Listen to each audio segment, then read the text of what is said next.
Hi, podcast peeps. Our podcast producer, Jeannie Hopper, is a pretty special person. She is a rocking DJ, and she is responsible for all the amazing music you hear right here. Her summer boat parties are legendary, and this year, partial proceeds will go to benefit this show. Sign up for our newsletter, get all the details at lauraflanders.org, and for our podcast subscribers who write a review in Apple Podcasts, we'll enter you in a raffle to win a pair of tickets, and I'll dance with you. How about that? To be eligible, simply share your review on Twitter and tag us at The LF Show. That's at The LF Show by the end of the day, Monday, July 22nd. We are looking forward to meeting our many fans and rocking down with you. Your reviews inspire and help shape our show, as I hope you know. Hi, I'm Laura Flanders, and this is The Laura Flanders Show, the TV and radio program that seeks to raise radical spirits by interviewing forward-thinking people with real-life models of shifting power from the few to the many in the worlds of arts, entrepreneurship, and governance.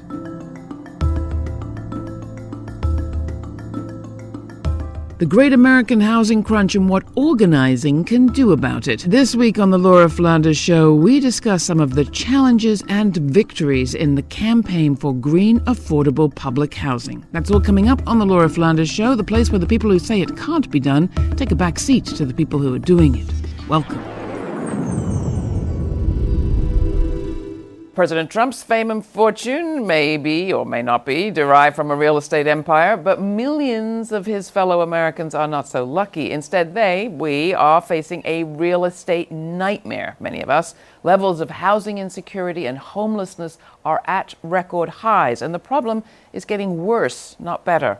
According to a recent issue of Jacobin, quote, there is no U.S. state where a full-time minimum wage worker can afford to rent or own a one-bedroom dwelling. No state.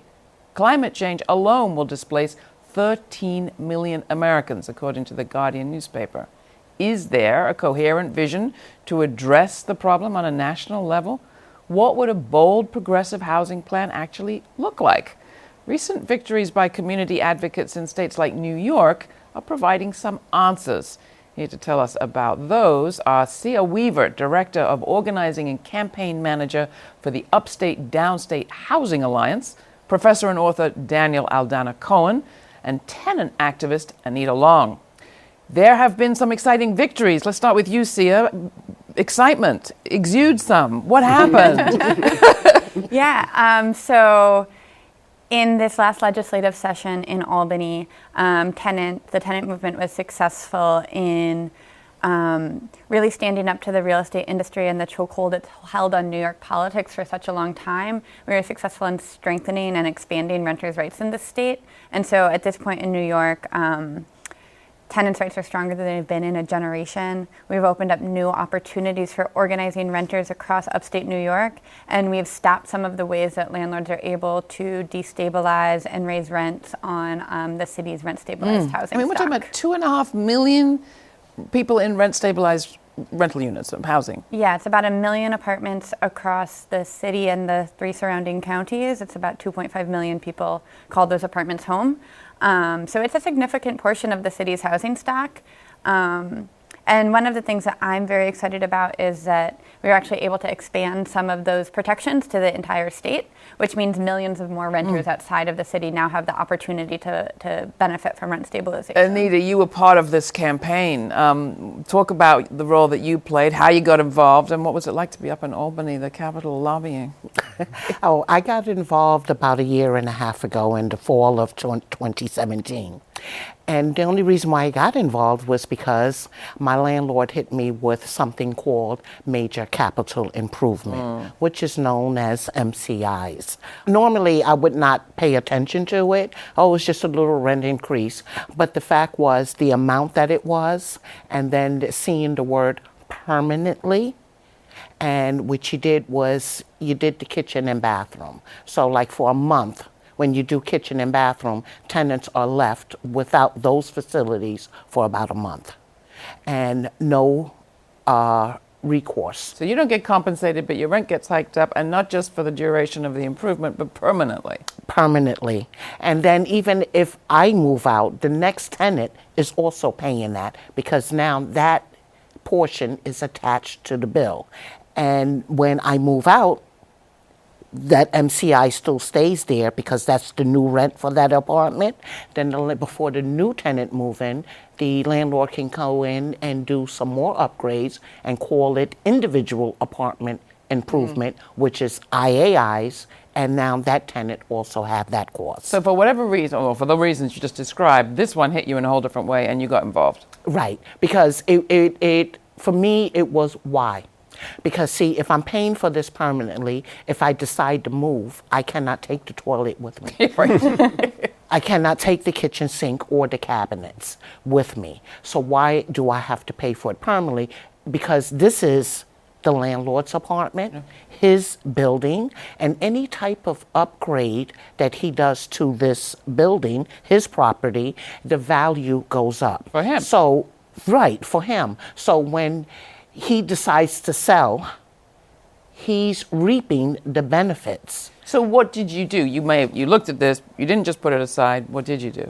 I sat there for a minute because I didn't know where to go or who to go to. I happened to run into the organization that I'm involved with, which is CASA, which stands for Community Action for Safe Apartments, and to learn more about it and to see what I can do as a tenant. Now, it was the cost factor. It was the amount. Today I can afford it, but I'm looking to retire at one point, and if these MCIs keep happening, then now I can't afford it. But you didn't just get into an argument with your own individual landlord about your own individual case. You got involved in a whole campaign. Yes, because I felt that I can speak, and I'm speaking for the people in my community, because when I look at the demographics of my community, there's a lot of people who can't speak or whose voice has been cut. And so I need to speak for those people. So you had a pretty unique experience of getting involved in a campaign for the first time and then coming away such a winner. Yes. You realize how unusual that is. Yes. We've, the 9 bills, it was created to work with each other to close up loopholes that we saw the current system has had. The MCI is one, but it was an old law that was created in 1974. We're now in 2019. So landlords had this tool for 40 years. And now we have a different moment. And now we have different leaders, different type of thinkers, and that's how we were able to win a lot of the stuff that we have now under the new law, even though we did not get what we... Everything, yes. So we have a Democratic majority in both chambers of the state government. Yes. Daniel, how significant is it what happened here in New York State for people in New York? And there's a lot of people who are not in rent-controlled property. But also nationally, how significant is it what happened here? Well, this is a huge win in New York State. I think there's more to be done, but it's a really big win. I think one helpful way to think about it is after the campaign and after the legislative victory, Sam Stein wrote in Jacobin that what this bill does is it takes the tenants who are in rent-stabilized units, expands the ability to put more tenants in rent-stabilized units. And when you have rent stabilization, what it means is that if the landlord is improving your property, or at the city level, if the city is investing or if companies are investing to make a neighborhood greener, more resilient, more low energy, safer, that is not going to then trigger displacements for those who are in rent-stabilized units. And I think this is really important to understand. Right now, virtually any improvement you make to a neighborhood is going to raise prices and displace those who should benefit the most from that improvement. That's true for public transportation. It's true for parks. It's true for a whole number of things. Just the exact same logic that you were talking about, Anita, for your apartment is also true at the level of the neighborhood with land prices. Which politically is why a lot of people can be riled up to oppose things like green improvements or investments in public transport. That's right. And to be honest, when you look at the Bloomberg administration and its environmental policies, a lot of people thought, wow, Bloomberg's greening is fundamentally for rich young professionals to move into these neighborhoods and displace people of color. And his administration did not care about that problem. They thought it'll trickle out sometime, which is horrible. So I think if we think to ourselves, there are so many things we need to do to improve the quality of life in so many different neighborhoods, but those improvements have to be for the people who live there. In environmental justice communities, the people who fought to clean up their neighborhoods should benefit. And so you need rent control, and we probably actually need universal rent control nationally. Flexible, it has to depend on the locality, but you need universal rent control, new social housing, so when you improve places, improve neighborhoods, the people who live there benefit from those improvements. When new people move in, everybody benefits from those improvements. How are those rent stabilized rates of rent established? What are the guidelines that determine where the price point is? Sia? Yeah, so it's not means tested, and Anita can speak to this as well. Rent stabilized apartments are buildings with 6 or more units built before 1974 in municipalities that are participating in the program, which is New York City and then a handful of cities outside in the surrounding 3 counties. And rent increases are set by a local board. So the laws are set in Albany, but the rent increases are set here in the city by a board of appointees that the mayor appoints. Right. And they just voted. The Rent Guideline Board, and they just voted for 1.5 for 1 year Rent increase. rent increase and 2.5 for the 2-year lease. And the Rent Guideline Board, they meet every year. And they is a group that has been established for about 40 years. And every year, the tenants of New York under the rent stabilization has been getting rent increases except for 2 years, 2015 and 2016, because that was what the tenants had won. No increases. Now, when they sit down every year and when they gather their data, because they spend a year gathering data, and that data is to determine 2 things.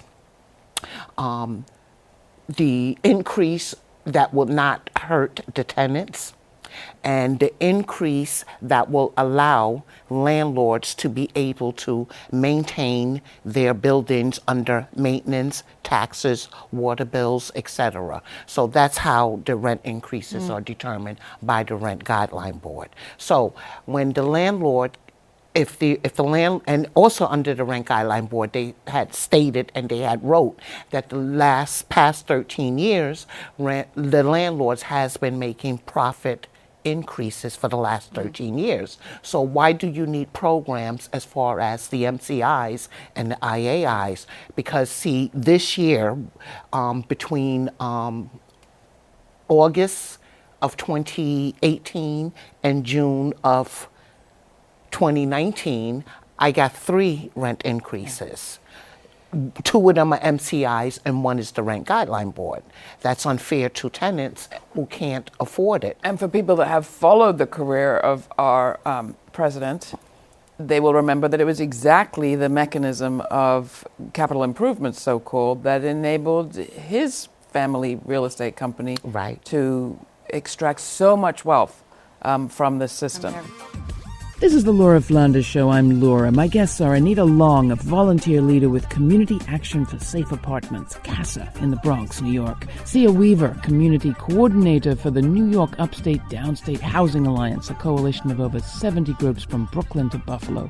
And Daniel Aldana Cohen. He's assistant professor of sociology at the University of Pennsylvania and author of We Need a Green New Deal for Housing, an article in a special issue of Jacobin dedicated to the housing issue. Take a moment to sign up for our e-newsletter at lauraflanders.org and follow us on social media. Search The LF Show. Finally, for our New York tri-state area listeners, you'll find all the information on our upcoming dance party on a boat, July 28th, at that same website. That's lauraflanders.org. Come boogie with us on a boat on the Hudson. I'm looking forward to meeting you in person. Next, we discuss some of the forward-thinking ideas Cohen lays out in his Green New Deal housing story, like decarbonizing communities while creating millions of jobs and ultimately giving every person who lives in the U.S. access to the highest quality of homes.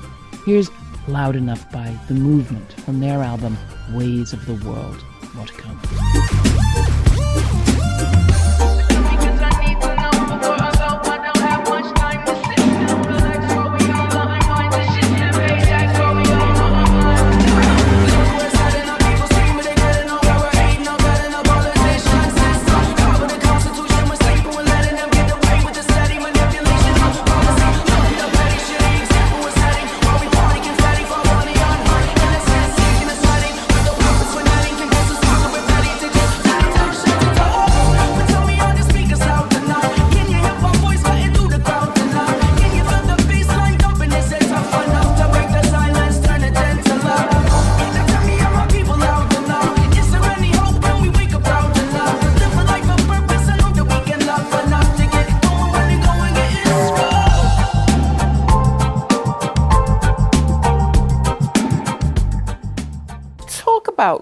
government in all of this? Because the piece that hasn't been mentioned yet is subsidies and government investment. And Daniel, in your piece in Jacobin, you talk about a Green New Deal for housing that doesn't just emerge from landlords and tenants working things out together. There's a heavy investment.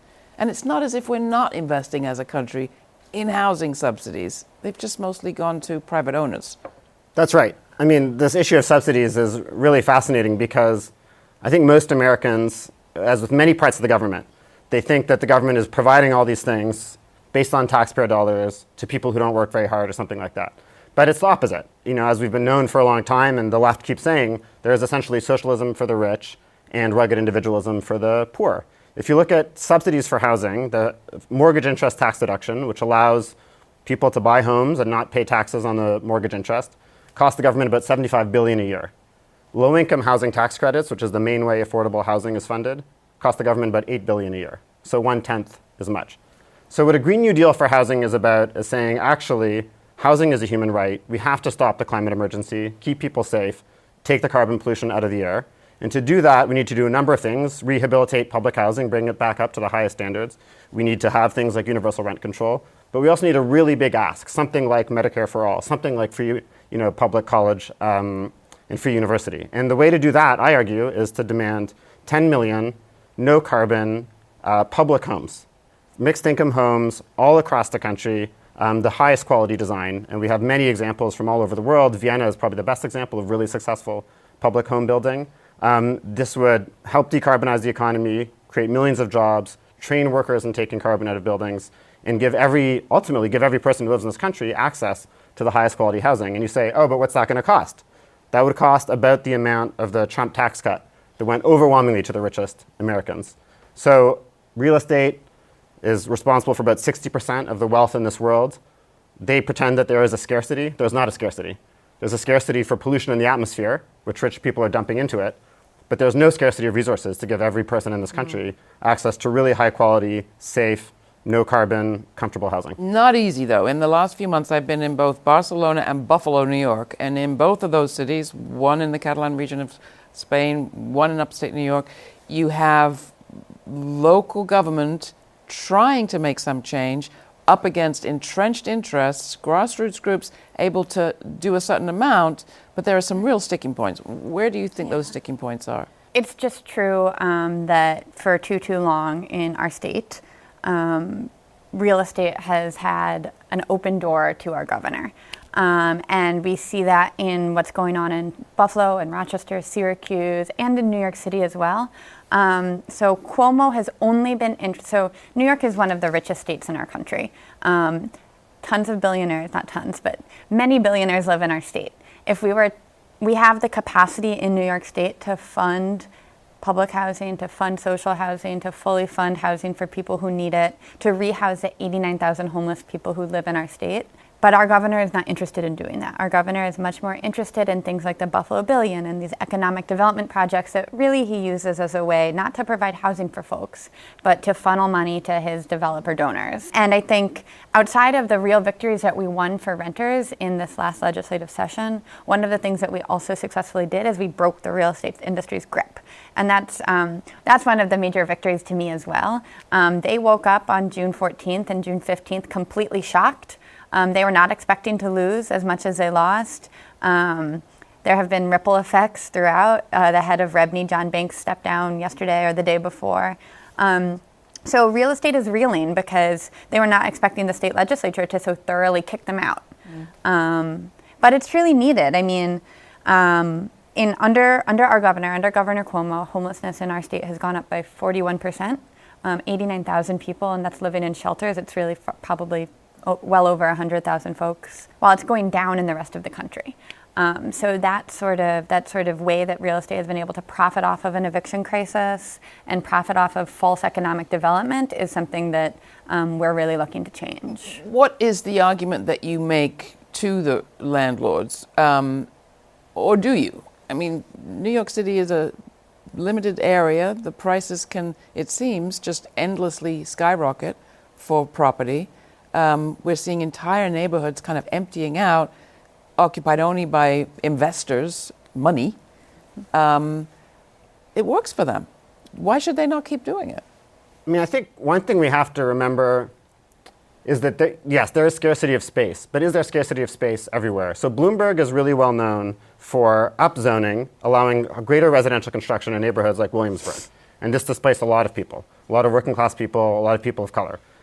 What's less well known is that Bloomberg restricted the construction of apartments in the outer parts of New York City. About half the zonings that Bloomberg did were to restrict development in neighborhoods like South Brooklyn, East Queens. Half of those down zonings were within like a 10 or 15-minute walk of the subway. So actually, there are a huge number of sort of semi-suburban neighborhoods in New York City where Bloomberg's politics were not, hey, let's build up, let's make room for all the immigrants who are moving into the city, but instead was, no, let's play to the racial prejudices of a lot of these homeowners, let's play to the fear of change, and make the entire burden for development be borne by essentially communities of color and working class communities in other neighborhoods of New York City. So I think when we ask ourselves, is there room to make space for more people to live near the subway, near parks, near quality public services? There is. There absolutely is. The question is, what's the coalition? And if the coalition is Rebney and yuppies, then yeah, you're not going to have a great housing policy. If your coalition is working class people, middle class people, most of the Americans who rent, who are facing a gigantic cost burden, half Americans pay a third of their income in rent, a quarter of Americans pay half their income in rent. If you build that into your coalition, a fighting coalition like Sia and Anita have been building, then I think you get to really have a new housing politics, a new conversation, and we can start to do really great things. What have you learned talking with the people who are, some of them, landlords who you've talked to? Well, what I've learned was through this whole process was that the real estate industry, you had the money. You were buying the politicians. You were lining their pocket. All we had, the organizations, was us and our voices. And it does matter, and we did make a difference. We need to keep fighting and keep making sure that we do have affordable places to rent. Because when we keep hearing words like gentrification or rezoning or whatever it is that you creating the space for other groups of people. Now, what do you do with the people who's already lived there? No one has never answered that question. Where do those people go? So what you're doing is increasing the homeless population. And this is why the Upstate, Downstate coalition was created. It was for people who are living in regulated apartments, unregulated apartments, and the homeless.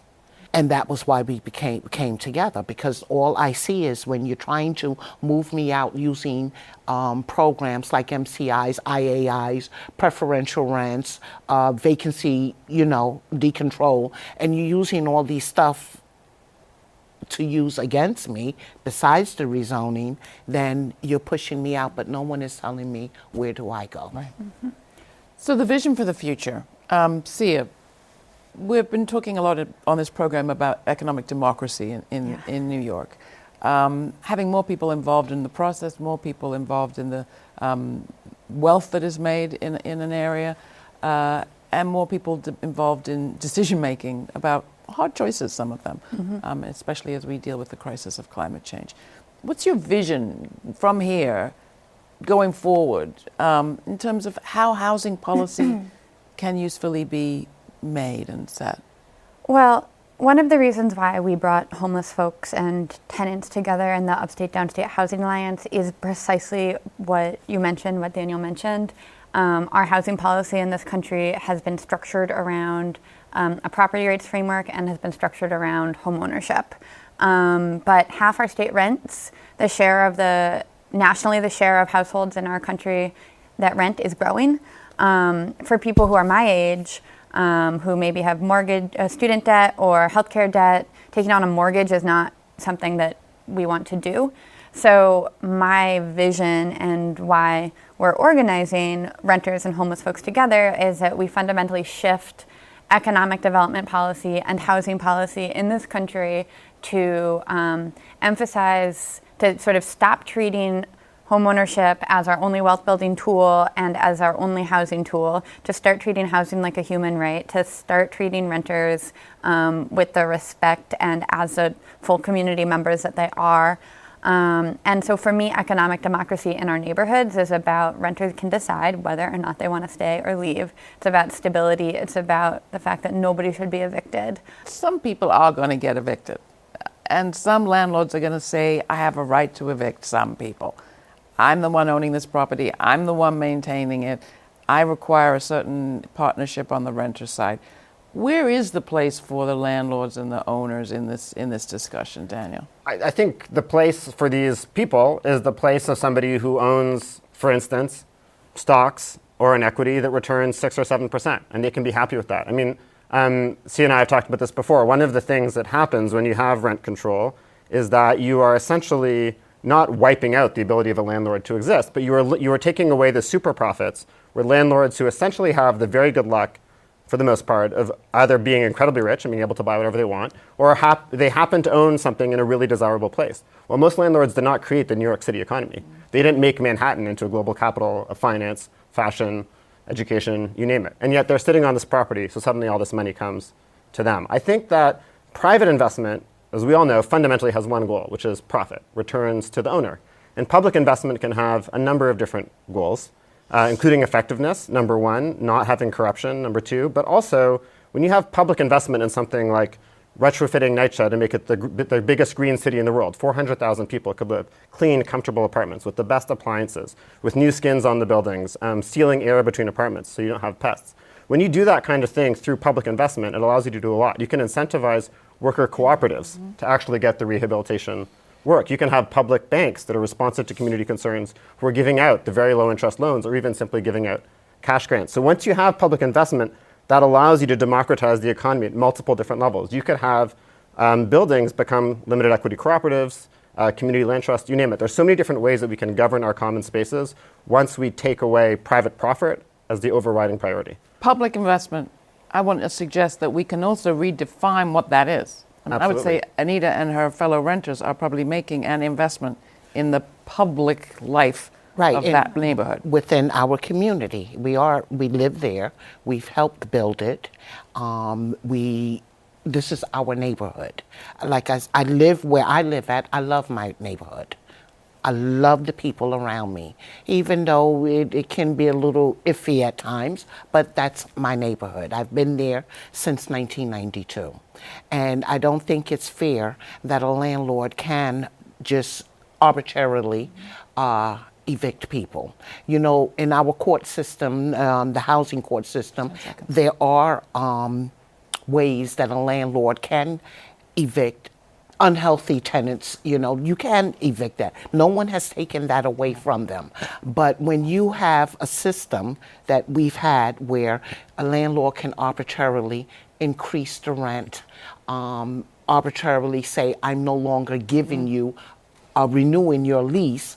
Now, that's what's got to change. Right. And this is why we need the good cause. Anita, Daniel, Sia, thank you all so much.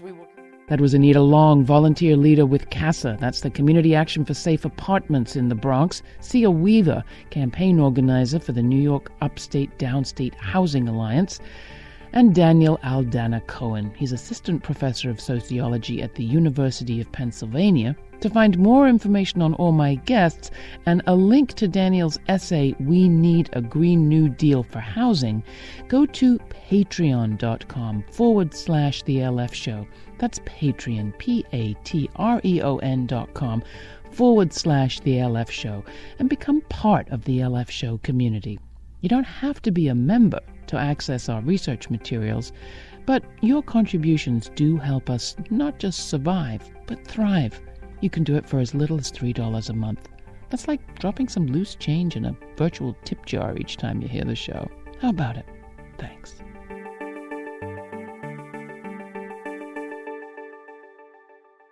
This show is produced by yours truly, Laura Flanders, with Monica Mohapatra, Charlotte Carpenter, Nat Needham, Natasha Gaspar, Jeannie Hopper, Joanna Pinto, and Dominic Marcella. The Laura Flanders Show is made possible from the Novo, Ford, Tomcat, Cloud Mountain, and Fonda Foundations, as well as by listeners like you. So thank you. Stay kind, stay curious. Until the next time, I'm Laura.